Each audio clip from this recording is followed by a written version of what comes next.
Hoje eu quero falar com as pessoas ansiosas. Você é ansioso? Ou não? Nem um pouquinho? Hã? Não? Bastante? Como é que tá as unhas aí?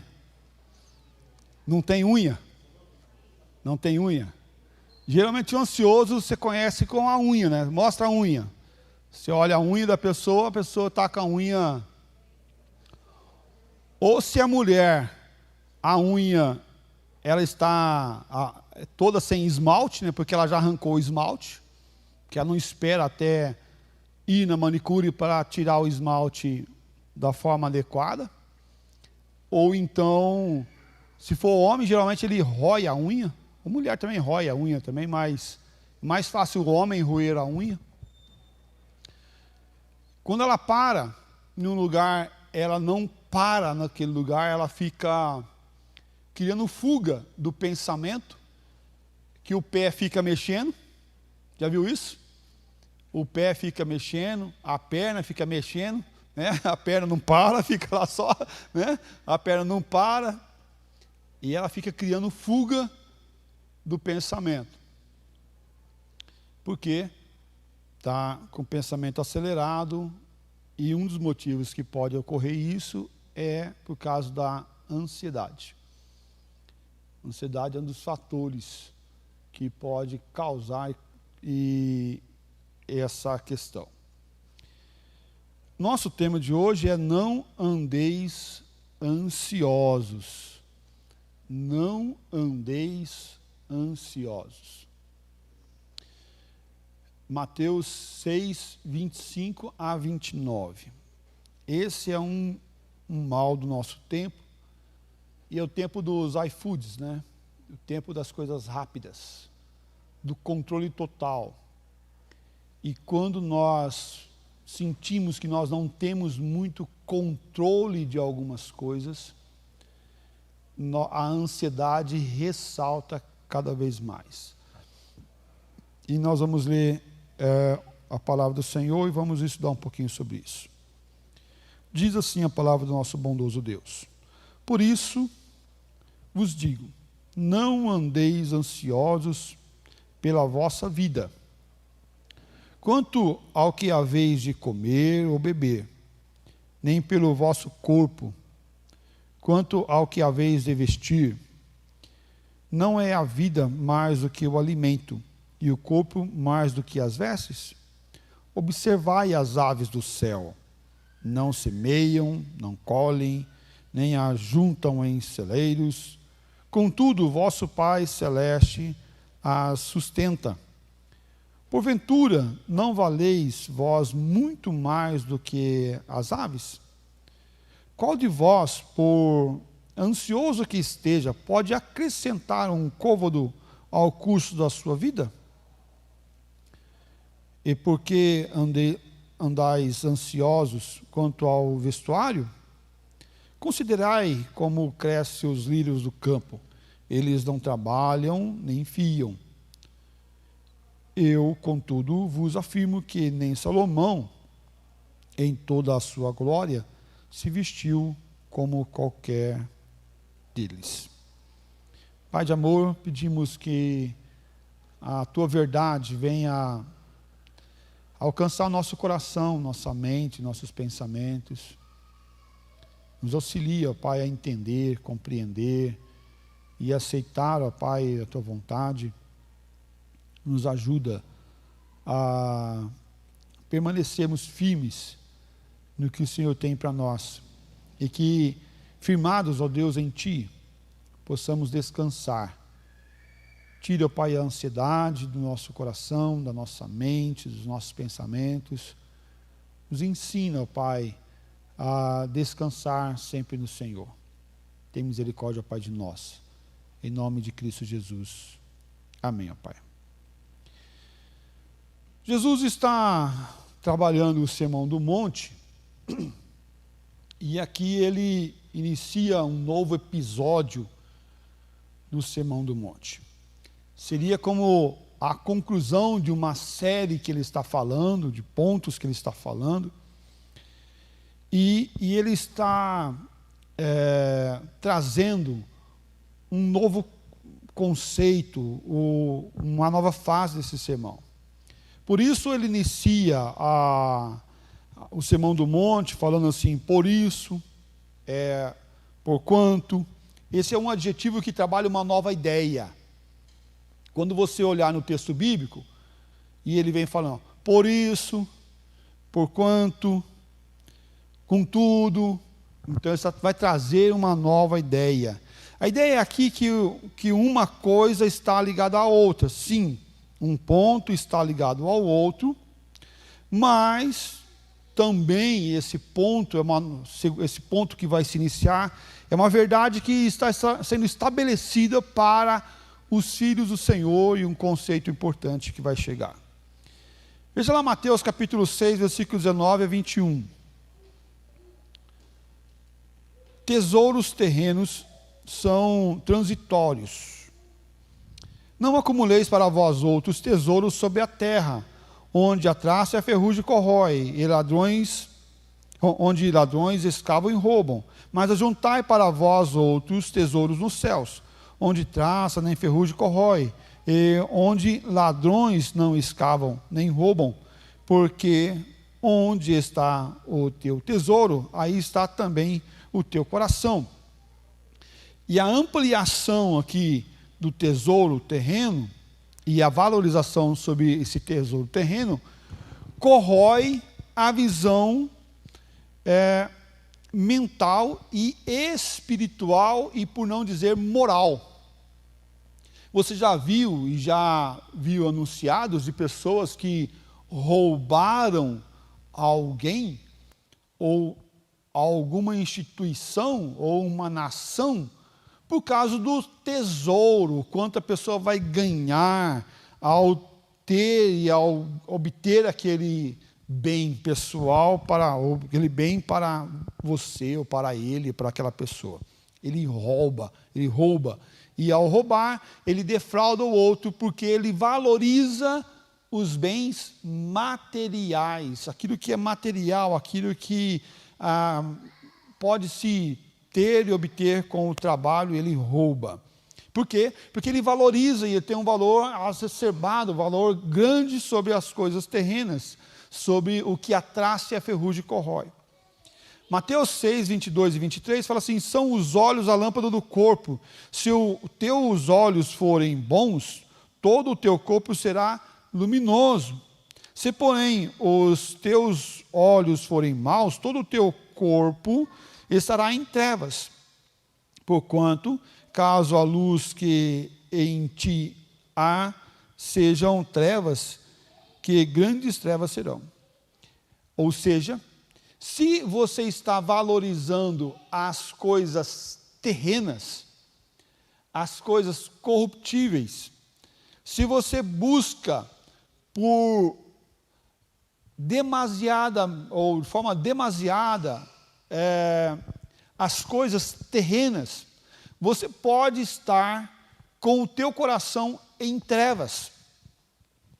Se você busca as coisas que não agradam a Deus de forma demasiada, e por que eu falo demasiada? Porque trabalhar é bom.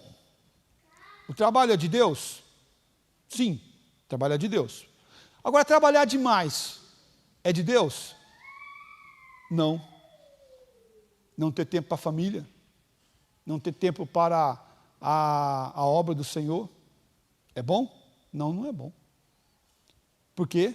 Porque Deus nos ensinou isso, trabalhou 6 dias e descansou o sétimo, para contemplar a grandeza e a majestade do Senhor.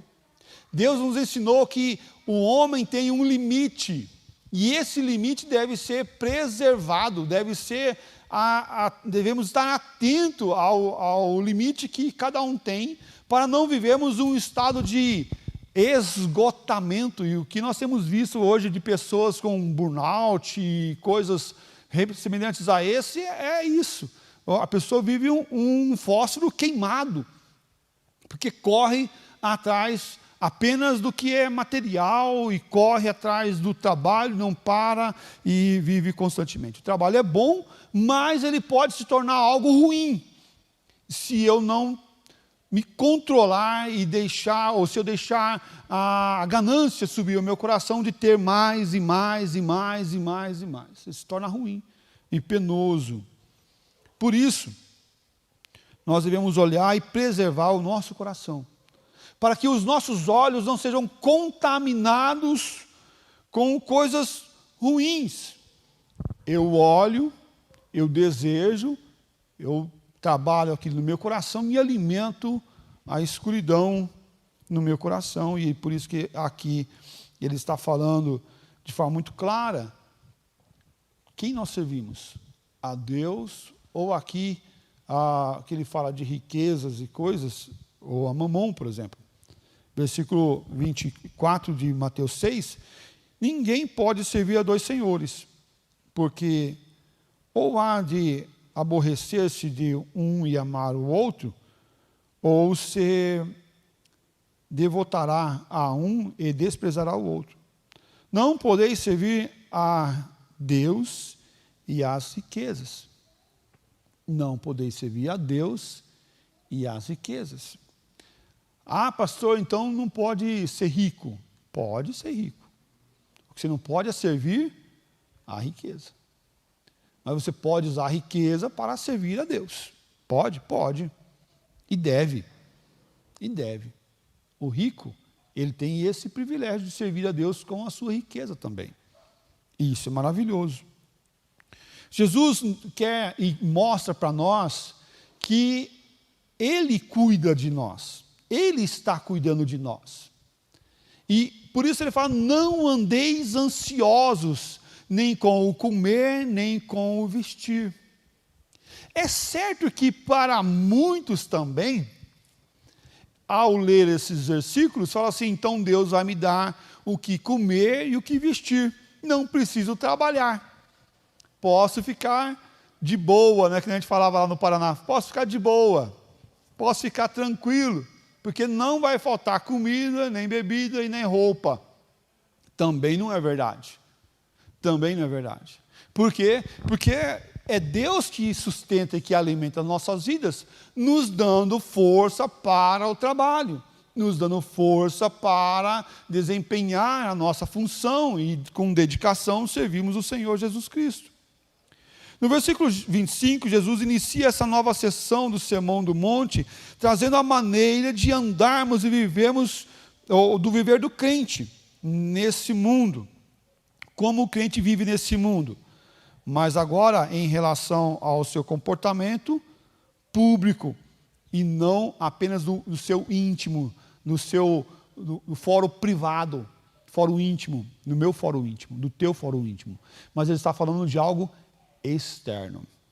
Até então, Jesus tinha trabalhado algo que é interno, mas agora ele fala de algo que é externo. Como o cristão tem que viver diante de tudo que está à sua volta e tudo que está ensinando para nós, o que estão ensinando para a vida do povo do Senhor Deus. O perigo aqui é olharmos apenas com as coisas terrenas e acabamos esquecendo de Deus. Muitos falam assim, mas eu vou para a igreja, tá, mas e o meu descanso? E o meu trabalho? Mas e a minha família? Você vai para a igreja e de preferência com a tua família, servindo o Senhor Jesus na tua família, com a tua casa, com o teu trabalho também. Se nós olharmos de uma forma simplória, nós vamos entender que não precisamos fazer nada e que Deus vai suprir todas as coisas. Também não é verdade. Mas podemos observar que Deus nos chama para uma intimidade de descanso e não preocupação de forma a envolver nossa mente. Veja o versículo 25 de Mateus 6. Por isso vos digo, não andeis ansiosos pela vossa vida, quanto ao que haveis de comer ou beber, nem pelo vosso corpo, quanto o que haveis de vestir. Não é a vida mais do que o alimento, e o corpo mais do que as vestes? Não andeis ansiosos. Jesus usa o imperativo presente. Claro.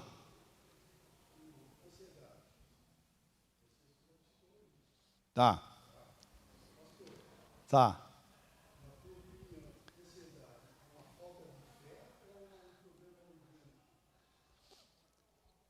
Falta de fé. O irmão colocou a pergunta aqui, né? Se a ansiedade é falta de fé ou é um problema orgânico.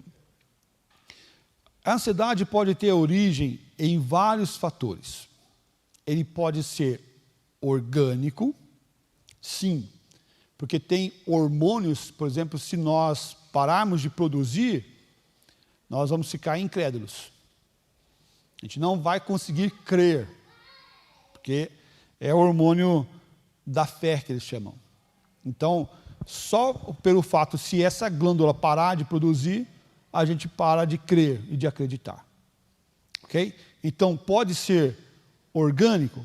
Pode. Mas eu não falo que é, ou pode ser falta de fé. Eu não falo falta de fé, mas eu falo a falta de experiência com o Deus da fé. Falta de caminhar um pouco mais com o Deus da fé. De se entregar mais com o Deus da fé. É aquilo que o Senhor nos fala para sermos como criança. E é interessante, porque quando nós crescemos, nós começamos a racionalizar todas as coisas. E começamos a criar um mapa do que eu consigo enxergar. Mas parece que algumas vezes nós tiramos a fé do mapa. A fé dessa nossa centralidade. E colocamos as coisas só no racional. E deixamos de experimentar uma fé que é a certeza das coisas que nós esperamos. E a convicção do que nós esperamos, que é Hebreus capítulo 1, capítulo 11, versículo 1. E aí, esse processo é um processo que dá com a maturidade da fé e da experiência da fé. Que é pautada com o desafio do dia a dia. Quer ver só um exemplo disso? É quando os soldados filisteus desafiam os soldados do povo de Israel, e o povo de Israel fica amedrontado com um grandalhão lá, chamado Golias, que foi colocado pelo rei do povo filisteu para guerrear com um soldado do povo do Senhor. E qual a fé ali? Onde está a fé nisso?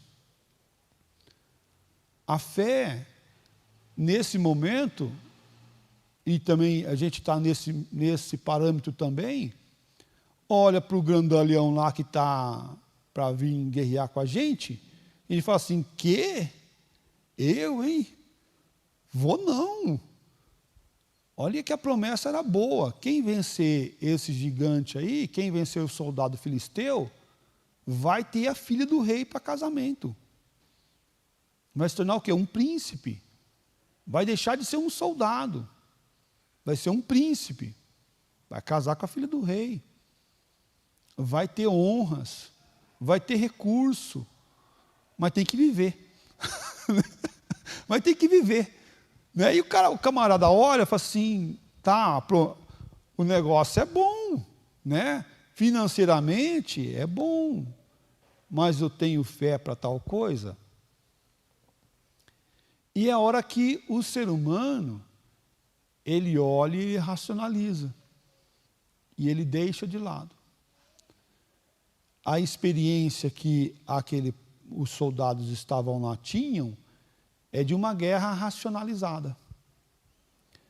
Aí chega o pequeno Davi e vai lutar com aquele gigante.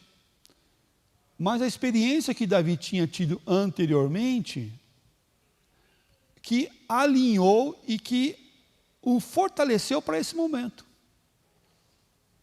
E a gente vê isso na argumentação que Davi dá com Saul, quando vai se apresentar para lutar. Você é um menininho, né? Saul diz para você, é um menininho, bonitinho, franzino, ruivo, né? Fica imaginando a sardinha dele, as sardas dele, né?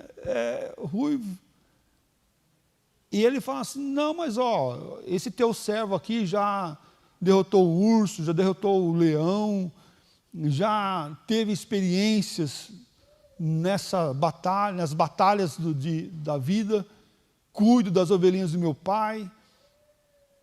Davi não era um cara fraco, Davi não era um cara não experiente, Davi não era um cara experimentado na fé, pelo contrário, era um cara forte, era um cara com habilidades, mas era um cara experimentado na fé. E ter uma fé fortalecida dentro do processo de não viver ansioso, é de saber que Deus não vai nos abandonar. Mas isso eu só tenho pela fé experimentada, pelas experiências que a gente vai tendo e obtendo, pelas experiências que a gente vê quem o povo de Deus já teve, e já andou e já caminhou. E isso fortalece cada um de nós. Uma fé trabalhada, uma fé experimentada, nos dá o processo de confiar e não esmorecer no meio da ansiedade. Porque a ansiedade vai vir. Ela vai vir. Seja pelo processo orgânico ou pelo processo de maturidade da minha fé, movido pela circunstância que eu estou passando, pelo momento que eu estou passando. Elas vão chegar. Mas aí conforme eu vou trabalhar, porque ela vai se deparar com quem eu sou. Ela vai chegar. E ao tocar com quem eu sou, sim, aí eu posso cair ou me fortalecer.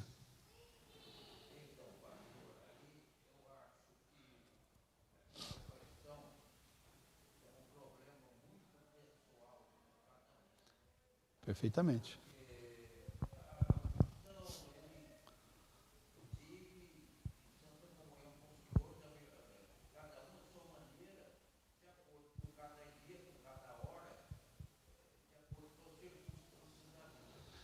Sim.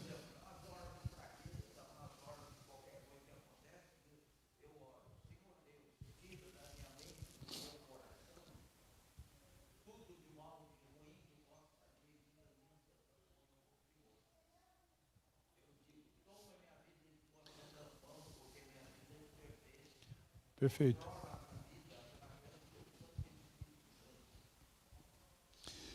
E ainda digo mais ainda, Marcos.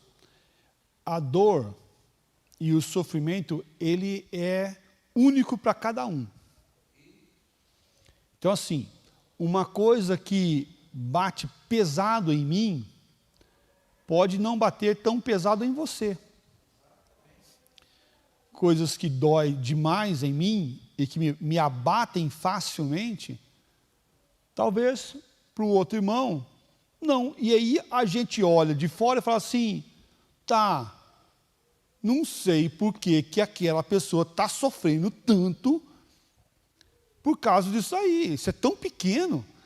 É pequeno para você, cara pálida, né? Porque para o outro pode ser muita dor, pode ser muito pesado. E a gente tem que olhar nisso com o fator do amor e do sustento que nós devemos dar para com o outro.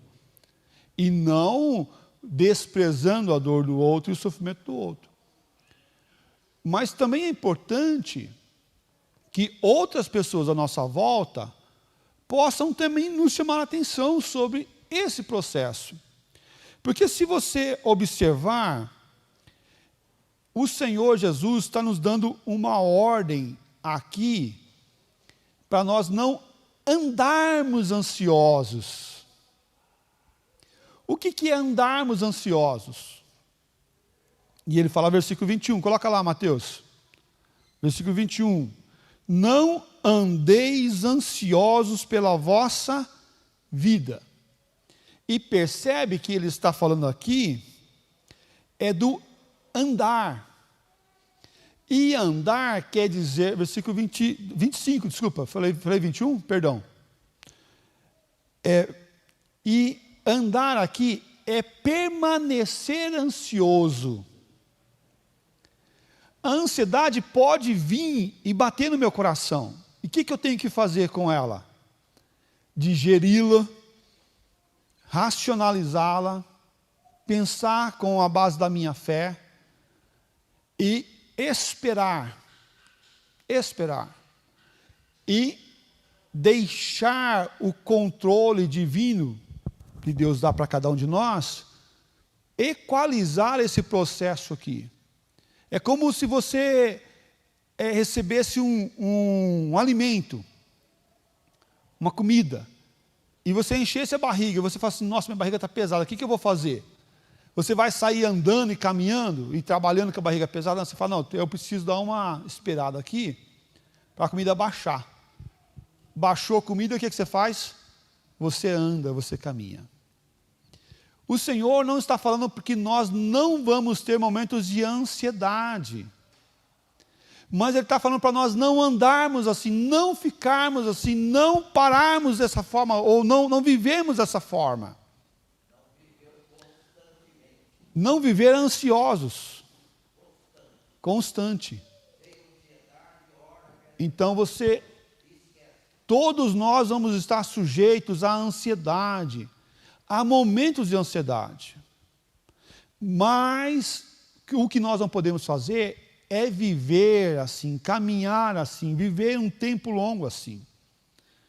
Veio a ansiedade, controla o teu pensamento, controla a tua mente, controla a tua fé. Lembra das esperanças, ou da esperança viva que nós temos no Senhor. E aí, você vai deixar de estar ansioso e aí você continua a caminhada. Percebe que isso é muito mais poderoso do que falar que não existe, que não tem, que é falta de fé. Isso é muito mais poderoso porque nos deixa na base de sermos humanos, como somos. Nós somos humanos. Nós somos sujeitos às intempéries dessa vida. Mas o que nós não podemos fazer é acatar isso como algo normal e vivemos assim. Nós não vamos viver assim. Nós não podemos viver assim. Nós temos que trabalhar aqui o controle pessoal e o controle divino sobre nós. Quanto Deus está controlando a nossa caminhada. Até porque o meu emocional age ativamente no meu orgânico. No meu, como pessoa. E o meu orgânico age ativamente até no meu lado espiritual. Prova disso é aquela glândula que deixa de produzir um hormônio que é o hormônio da fé. A pessoa deixa de crer. Por quê? Porque ela está doente, fisicamente. Mas uma coisa interage com a outra também. Fala, irmã. Uma coisa age e interage. Você quer falar nisso? Não? Eu pensei que...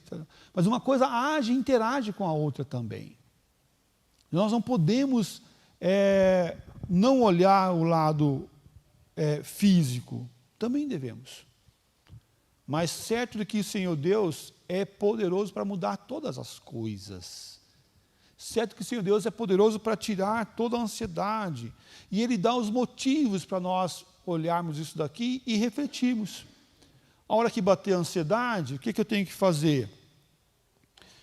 olha o quanto Deus sustenta a natureza, quanto Deus sustenta a criação, quanto Deus veste a criação, e olha para você, quanto Deus te sustentou, quanto Deus te alimentou e quanto Deus te vestiu, que é o que está explícito no texto bíblico. E esse é um processo que nós devemos alimentar constantemente nossa mente e nossos pensamentos. Por isso que o povo de Israel sempre era lembrado e relembrado do que Deus já tinha feito na história deles. E aí a gente vai ver um dos livros dos momentos mais difíceis do povo de Israel. Jeremias falava assim: quero trazer memória o que me pode dar esperança. E ele relembra: as misericórdias do Senhor são a causa de nós não sermos consumidos, porque era para a gente já ter sido eliminado lá atrás. E Deus não permitiu por causa da sua misericórdia. E esse momento é um momento de desespero no momento deles, onde a cidade está destruída, onde o templo está destruído, que é a presença de Deus, onde o povo estava sendo levado escravos, como escravo. É momento de ansiedade ou não? É um momento de incerteza e insegurança sobre a vida. É um momento de ansiedade. No meio da pandemia nós vemos isso. Muitos com medo, inseguros sobre o dia de amanhã, se nós íamos viver ou se íamos morrer. Mas percebe que naquele momento da pandemia, pelo menos eu, por exemplo, quando começou a pandemia e que fechou, eu fiquei parado, olhando a televisão e notícia o dia inteiro. Terminava um jornal, corria para o outro. Terminava um jornal, corria para o outro. Terminava um negócio lá, corria para outra. E chegou 3 dias e minha cabeça estava a milhão. O que tinha que fazer? Eu estava andando ansioso. Opa, calma aí. Está errado, hein? Tem que mudar. Deus não sustentou a gente até aqui? Sustentou. Vai continuar sustentando? Vai. Então, espera um pouquinho. Eu quero ficar informado, mas eu não posso ficar alimentando o meu coração, a minha mente com isso o dia inteiro. E isso trabalha muito para nossas vidas. Não andeis ansiosos. Jesus usa o imperativo para mudar o nosso hábito. O hábito de vida. O hábito de caminhada. Saia do mau hábito já, hoje. Você não tem como impedir um passarinho sentar na tua cabeça. É verdade. Mas você tem como impedir dele criar ninho. É o contexto aqui. É a forma. Você pode, e você não pode impedir de vir a ansiedade sobre você. Mas você pode impedir de andar ansioso. Constantemente. Fortalecendo a tua fé, fortalecendo a tua caminhada, se alimentando bem, praticando esporte, atividade física, tirando tempo para o relaxamento e para relembrar os grandes feitos de Deus e quem é Deus na sua vida, constantemente. Isso não deve se apartar de nós nunca. Versículos 31 de Mateus 6. Respondi, irmão. Foi aí? Deu certo? Então vamos lá. Por favor, gente, se quiser falar, ergue a mão, não tem problema não. A gente caminha aqui. Mateus 6, 31. Porquanto não vos inquieteis dizendo: que comeremos? Que beberemos? Ou com que vestiremos? Olha lá. E ele fala assim, ó, não vos inquieteis. É viver algo do desespero. Não se desespere. Não se desespere. Porque a hora que a gente desespera, a gente não toma a decisão correta. Você já tomou alguma decisão correta no desespero? Dificilmente. É a hora que a gente fala palavras que não devia ter falado para o cônjuge, para a esposa, para o marido, para o filho, para o pai. No desespero é a hora que a gente toma atitudes que nós não deveríamos tomar. E aí dá ruim. Mas ele fala, ó, não fique inquieto, não fique agitado, mas mantenha a centralidade em Deus. Porque quando você mantém a centralidade do pensamento, os pensamentos são mais claros. As decisões são mais corretas. A forma de pensar é mais limpa. E eu tenho condições de tomar uma atitude, uma atitude melhorada, uma atitude melhor, do que no desespero, em momentos que nós vivemos andando sem uma direção. O exemplo, por exemplo, de Marta e Maria, como nós vemos lá em Lucas 10, 38 a 42, mostra justamente esse aspecto aqui. Ó, indo eles de caminho, entrou Jesus num povoado, e certa mulher chamada Marta hospedou na sua casa. Tinha ela uma irmã chamada Maria, e estava quedada-se assentada aos pés do Senhor, a ouvir-lhe os ensinamentos. Marta, agitando-se de um lado para o outro, ocupada em muitos serviços. E percebe que ela está fazendo serviços. Ela não está fazendo algo que não seja bom para hospedar o Senhor, mas está trabalhando. Então se aproximou de Jesus e disse, Senhor, não te importas de que minha irmã tenha deixado que eu fique a servir sozinha? Ordena-lhe, pois, que venha ajudar-me. Olha só, a queixa dela é uma queixa justa do trabalho? É uma queixa justa do trabalho. Olha, Senhor, estamos preparando as coisas para você, então, né, pede para ela vir me ajudar aqui também, depois a gente vai todo mundo sentar junto e vamos conversar e vamos ouvir o ensinamento do Senhor. Mas aí o Senhor mostra de forma muito clara. Respondeu-lhe o Senhor, Marta, Marta, andas inquieta e te preocupas com muitas coisas. Entretanto, pouco é necessário, ou mesmo uma só coisa. Maria, pois, escolheu a boa parte, e esta não lhe será tirada. Acontece que a gente corre atrás de muita coisa que não serve para nada. Não serve para nada. Eu quero comprar aquele tênis. Tá, mas você já tem 2, 3. Para que você quer aquele outro lá? Eu quero uma casa de 150 metros quadrados. Tá, mas você dorme em um quarto só. Né? Tua família... eu vejo as pessoas, né? A gente constrói casas grandes porque tem muitos filhos. Depois os filhos vão embora, o que fica?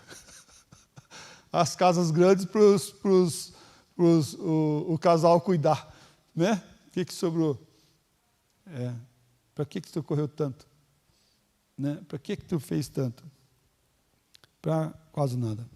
Jesus está trabalhando para nós uma visão diferente daquilo que realmente precisamos e necessitamos. E não daquilo que nós achamos que precisamos. É certo que nós precisamos daquilo que o Senhor quer para nós. Deus nos deu o dom da vida. E esse é o melhor. Devemos, assim, olhar e preservar o que Ele quer para cada um de nós.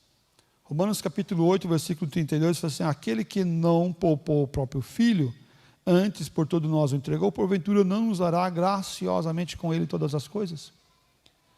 Devemos trabalhar essa confiança plena no Senhor Deus. A confiança plena que, de forma nenhuma, nada irá acontecer se não for do plano do Senhor. Ah, mas tem a vontade permissiva e tem a vontade soberana de Deus. É verdade, sim, tem. Mas procure sempre estar diante do que Deus quer para você como pessoa, como servo. E deixe o teu querer de lado cada dia mais para querer mais o que Deus quer de você. E não o que você quer pessoalmente. Eu quero tal coisa, eu quero tal coisa. Você percebe, e eu já tenho olhado, percebido e analisado assim há tempo, nós temos orado cada dia mais com orações, orando menos, seja feita a tua vontade. Cada dia mais eu tenho visto menos essa frase nas orações. Por quê? Porque a gente está chegando diante de Deus e está pedindo o que a gente quer. E a vontade de Deus deixa de lado. A vontade de Deus deixa de lado. Fala, irmão.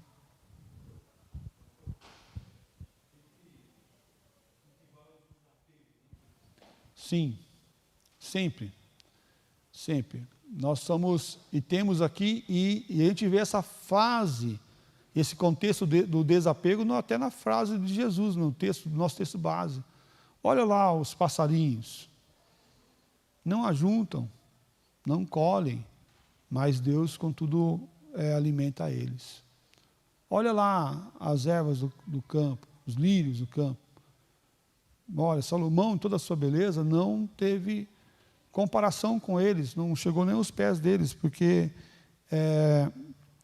o Senhor é maior. Aquele que não poupou o seu próprio filho, mas antes o entregou, porventura não nos dará graciosamente com ele todas as coisas? É o argumento bíblico para olharmos e vermos que Deus tem o melhor para nós. Deus tem o melhor para nós. Nós não vamos desprezar esse melhor, porque Deus tem cuidado de nós e vai continuar cuidando de nós a cada dia. Não andar ansioso é entender que Deus tem para nós o melhor. E trabalhar em nossa mente o dia de hoje. O dia de hoje, deixar o amanhã para o amanhã. O Salmos 84, versículo 3, fala assim: o pardal encontrou casa, e a andorinha ninho para si, onde acolhe os seus filhotes. E eu, os teus altares, Senhor dos exércitos, Rei meu e Deus meu. Eu encontrei os teus altares, Rei meu e Deus meu.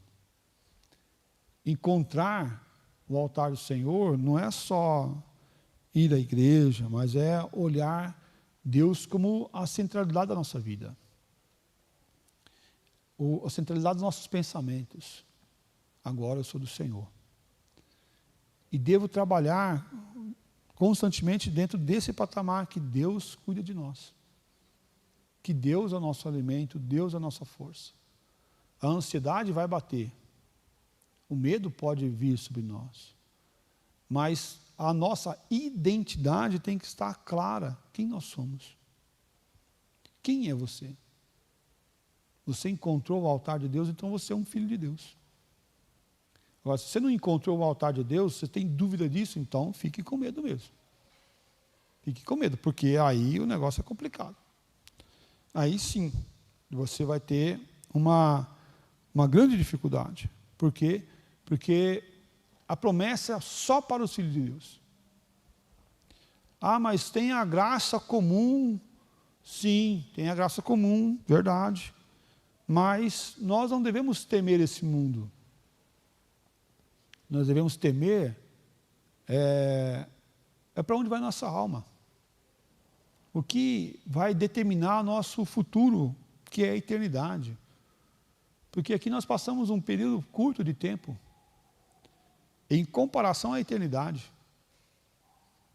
100 anos, 100 e poucos anos é o máximo que alguém já viveu nesse período. Mas em comparação à eternidade, isso não é nada, é um pingo. A eternidade, sim. E Jesus fala bem isso. Tema quem pode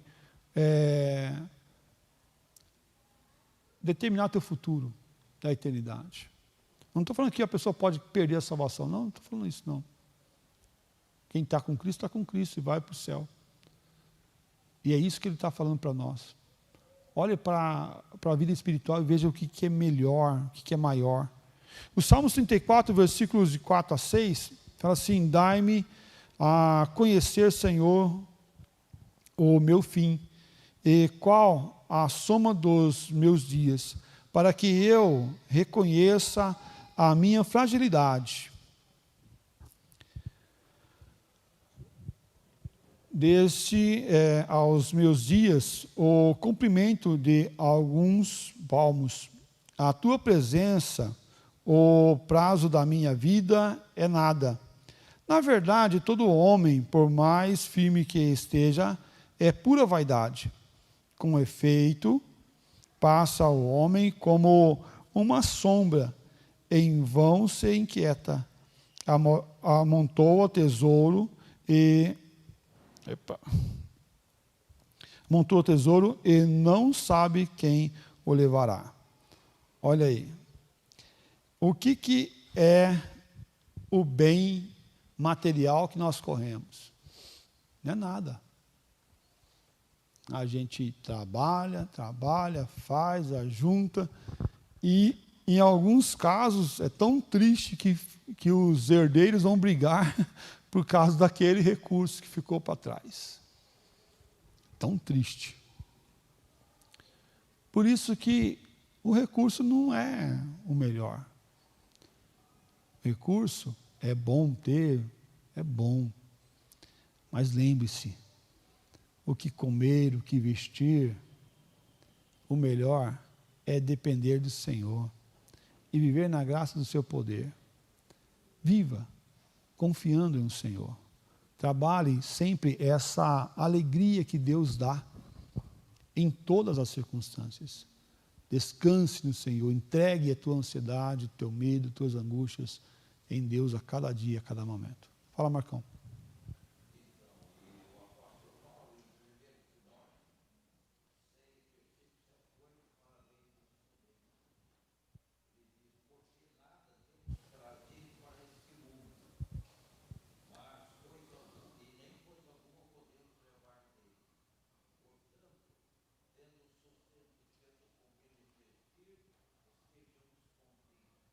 Amém.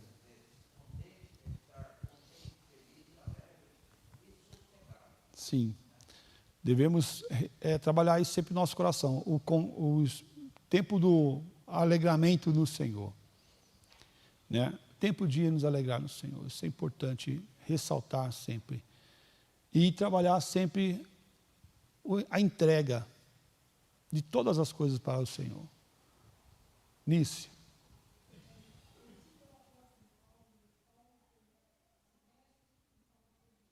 Foi.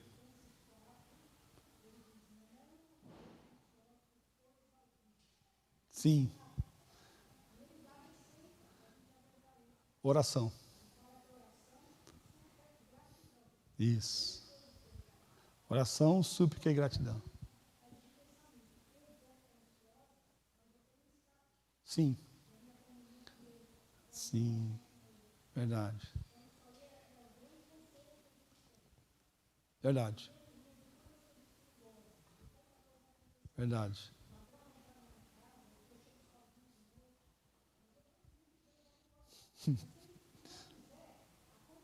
Verdade. É interessante que a gente fica tão ansioso, né, com as coisas que estão à nossa volta, que a gente sofre por antecedência de algo que a gente nem sabe o que vai acontecer, né? De verdade ou não, né? Fala, Sérgio.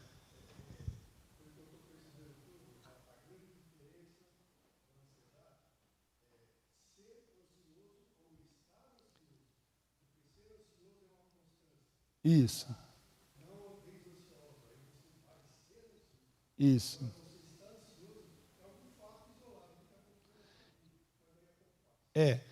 E tem que ser fato isolado e não fato recorrente, permanente. Então, e trabalhar esse controle para que cada dia mais eu possa estar espaçando esses momentos de ansiedade. E é um exercício que a gente tem que ter e fazer. Porque quando a gente chega no Senhor e começa a aprender o que é depender do Senhor, eu vou ter mais picos dessa ansiedade. E quanto mais eu tenho experiência com o Senhor, intimidade com o Senhor, vivo em oração, vivo em dedicação, em leitura, em me aprofundar com o Senhor, mais espaçoso serão meus picos de ansiedade, até ficar distante.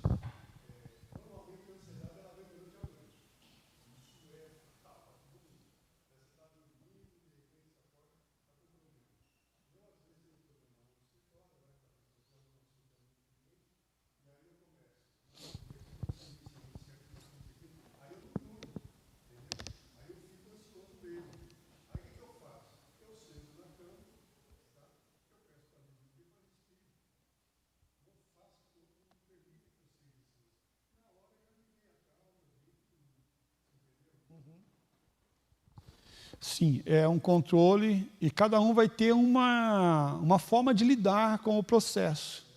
Nós temos que aprender, né, a lidar conforme cada organismo, né? A única coisa e a certeza que é que o teu refúgio no meio da ansiedade é no Senhor. Não é as coisas terrenas, porque as pessoas, para fugir da ansiedade, podem ir para o vício. Uma pessoa acende um cigarro, por exemplo, né, para não ficar ansiosa, outro toma uma bebida alcoólica para tirar um pouco a concentração da mente e cria refúgios longe do Senhor. Isso não é saudável, nem para o teu organismo e nem para a tua vida espiritual. Alguns vão para a droga, outros vão para a sexualidade e procuram refúgios e escapes das mais variadas formas. Biblicamente, o nosso refúgio é aquilo que a nossa irmã Eunice trouxe ali. Ore, busque a Deus, coloque o teu coração em Deus, porque Ele vai nos ajudar e Ele nos ajuda a controlar a ansiedade. Não andeis ansiosos por coisa nenhuma. Não fique. Você pode, mas entenda que você pode ter picos de ansiedade. Você é humano. Você não é um extraterrestre, você não é um super-homem, uma super-mulher. Entenda que esse processo pode ocorrer com você. E entendendo que nós somos humanos e somos vulneráveis e somos sujeitos a isso. Agora, reconheça a tua fragilidade, busque a Deus, coloque Deus no teu coração, encontre a forma de você despojar isso, colocar isso em Deus. E não carregue sozinho. Se precisar de ajuda, pode procurar ajuda também de pessoas certas e corretas para te ajudar nessa ansiedade. Talvez uma oração. Domingo, uma pessoa me mandou o contato de outro, falou, está em São Paulo e está em tratamento, a esposa fez uma cirurgia e tal, e liga para ele. Eu liguei para ele, conversei com ele, com o marido da paciente, que é a esposa que estava em tratamento, em São Paulo, e no final, eu não conheço o irmão, mas conversei com ele e falei, posso orar com você? Aí ele falou assim, pode. Eu vou colocar, eu falei, então, a tua esposa está do teu lado? Tá. Você pode colocar no Viva Voz para a gente orar junto? Posso. Ele colocou no Viva Voz, orei com eles, desliguei o telefone, daqui a pouco ele mandou a mensagem.